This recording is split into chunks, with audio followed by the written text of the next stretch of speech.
Down. Let's get right to Melissa Colorado from KARE 11, the NBC affiliate in Minneapolis, with the latest. Melissa, good morning.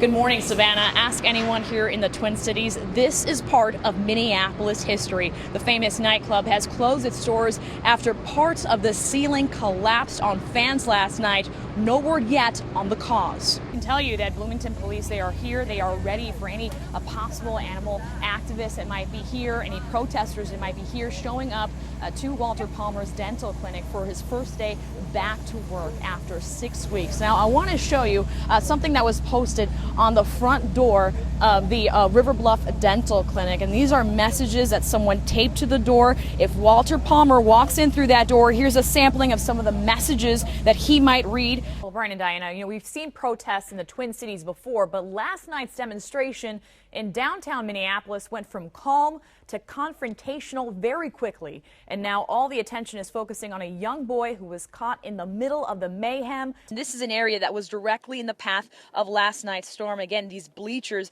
used to hold hundreds, if not thousands of fans. Not anymore. I mean, you can just see how powerful last night's winds were. I want to introduce you to someone. This is Dan Antrim. He's the tracks operator here. Now, you were here last night when the storm hit. Tell us what happened. What a morning for Minneapolis firefighters. As if one fire wasn't enough on a brutally cold morning like this one, now they're dealing with a house fire also here in northeast Minneapolis. Yeah, we've been covering this story all morning long, and some of these animal activists that you see right behind me, some of these protesters, they've been here since the very beginning. They were here when Walter Palmer showed up around 7 a.m., showed up and walked through the front doors of the River Bluff Dental Clinic. And some of these same protesters tell me they're going to be here all day long until Walter Palmer leaves.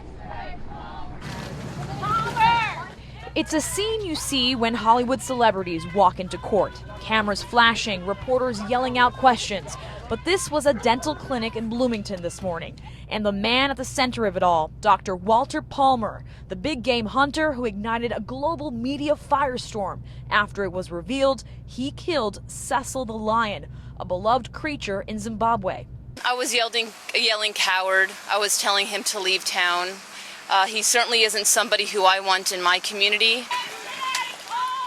After nearly 6 weeks out of the public eye, Palmer showed up for work at River Bluff Dental.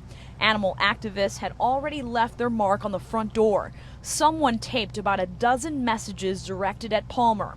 One read, "May you never hunt again." About a handful of animal activists stood outside the clinic this morning, calling for the end of trophy hunting.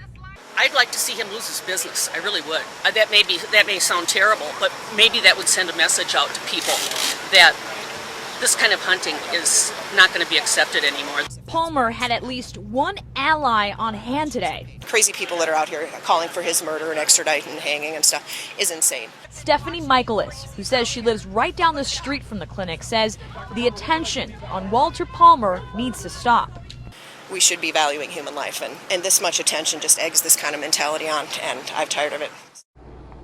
Now, the Bloomington Police Department said they have received no reports of any vandalism here at the clinic. Obviously, this is a story that's getting a lot of national buzz. There are a number of media outlets from across the country here, and Bloomington police say as long as the cameras are here, as long as the protesters are here, police officers will be on the scene to make sure things remain safe. Guys, back to you. Quite the scene. Melissa Colorado live in Bloomington. Thank you, Melissa. Minnesota could be the next state to grant licenses to undocumented drivers. An amendment that supports the controversial initiative was added to the Maine Senate transportation bill. It passed this week, and our Melissa Colorado takes a look at the issue from both sides. You're about to watch this mother of two break the law. When I see the police behind me, I get scared and frustrated. All because there is something missing inside her wallet.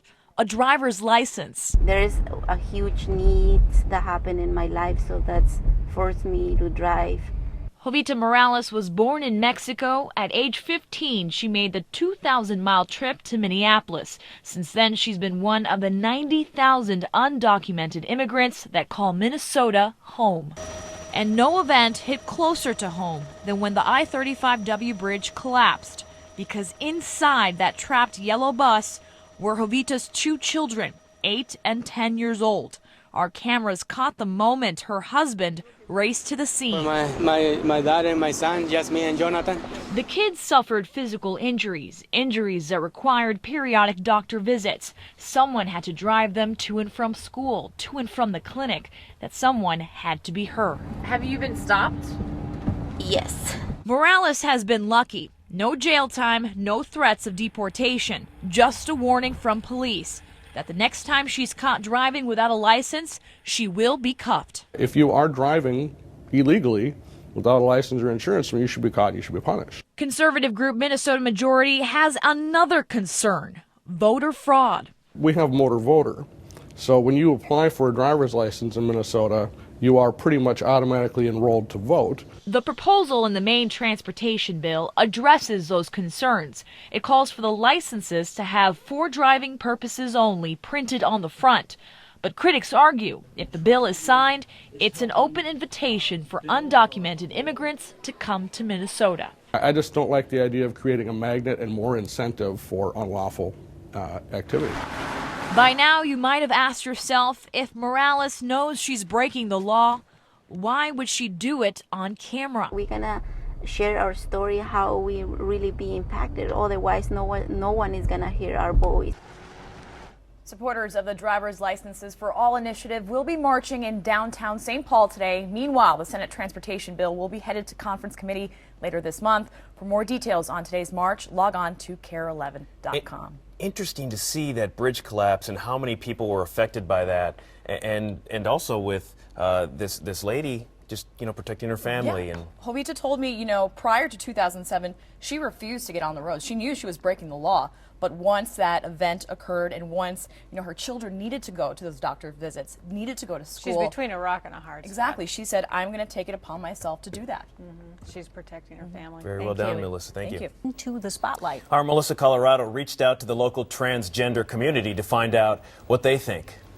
You and your ping pong table and your For those who aren't keeping up with the Kardashians, many Minnesotans like Susan Kimberly remember this Bruce Jenner, who in 1976 won the title of world's greatest athlete. When he won the gold medal in Montreal and was on the Wheaties box here in the Twin Cities, I was a guy named Bob Sylvester, and I was president of the St. Paul City Council. Bob Sylvester, she said, had been living a lie. Kimberly knows what it's like to go on camera to tell the world you feel you were born in the wrong body. She sat down with KARE 11 back in 1985. I knew that if I continued that way, I would not live. I would probably have taken my own life. So it was really one of the most amazingly positive experiences of my life, and I was expecting the worst. Kimberly went on to serve as deputy mayor under then Mayor Norm Coleman. I lost more friends becoming Republican than I did becoming a woman. That acceptance can be hard to find. A Pew Research Center study found that most LGBT adults think only a small portion of society accepts transgender people. 59% said there is a little social acceptance. 29% said there is none at all. 15% said there is some, and only 3% said there is a lot of social acceptance. This is a good opportunity for people to get to know that transgender people are just like everyone else. The executive director of LGBT rights organization Outfront Minnesota says speculation over Bruce Jenner brings more attention to transgender people and their rights. All of this conversation is really good for our state. It's good for our country. When I asked Susan if she could offer Bruce Jenner any words of advice, Assuming that what he's about to talk to us about is a transgender identity of some kind, I would give him no advice. I would just say, welcome. In St. Paul, Melissa Colorado, KARE 11 News.